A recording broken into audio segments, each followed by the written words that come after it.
Less than 24 hours after visiting an immigration detention center on Father's Day, U.S. Congressman Albio Sires spoke to us one-on-one regarding what needs to be done about immigration reforms. Basically, they brought us in, put us in a small room, much smaller than this, and set the 5 individuals in front of the 7 members, and basically we heard the story. 4 of the 5 individuals handed themselves in. They crossed the border and walked over to the office and handed themselves in. They were not here to take American jobs. They were not here to create mischief. They were here because the situation in their home was so awful. One particular fellow was telling me that he had a small business, fishing business, with his partner. And they were being shaken down by the gangs. The partner was killed. And the gang members went to his daughter's school to pick up his daughter. Luckily, she was in school in the afternoon and the gang members went in the morning. So the reason he came to America was because he wanted to keep his daughter safe and himself safe. He told us had he stayed where he stayed home, he would have been killed. When we're talking about, ICE and these detention centers, what do you think needs to be done? Well, I think, first of all, we have to stop this practice of zero tolerance that the president has all of a sudden put in place. There are over 2,000 children that have been separated from their families. Some of these people don't even know where the children are. This one particular fellow was picked up in October. Here we are in June.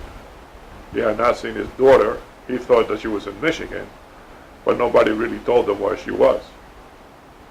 This kind of practice has to stop. And that's part of the bill that we are dropping this week to stop this kind of practice. So I know you're one of the sponsors of the bill. Could you just tell me a little bit about the particulars and how this will be helpful for people that are at places like Elizabeth, those kind of detention centers? What exactly will this bill do? Well, basically, it stops them deporting them.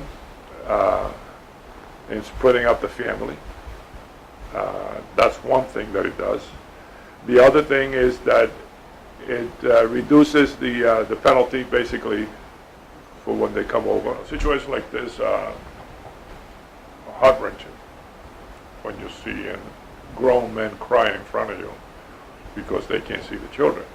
But I go back to 2013 when the Senate passed an immigration bill. I think they had close to 70 senators that voted for it. It came to the House, and Speaker Boehner would not put up the bill for a vote. It would have solved a lot of these issues. And there was even money in there for the border wall.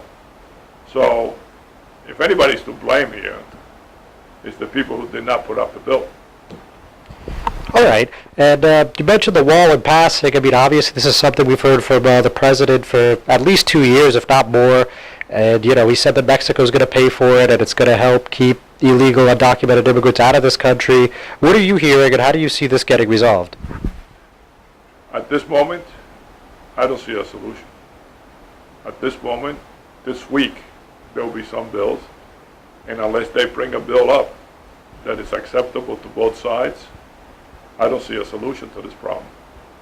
And the solution would be that the president stop this practice. And has there been any communication out of the White House with the House yet about on this situation in light of what happened yesterday? Have there been any reactions there? No, they just keep saying that this is the law and they're going to enforce the law.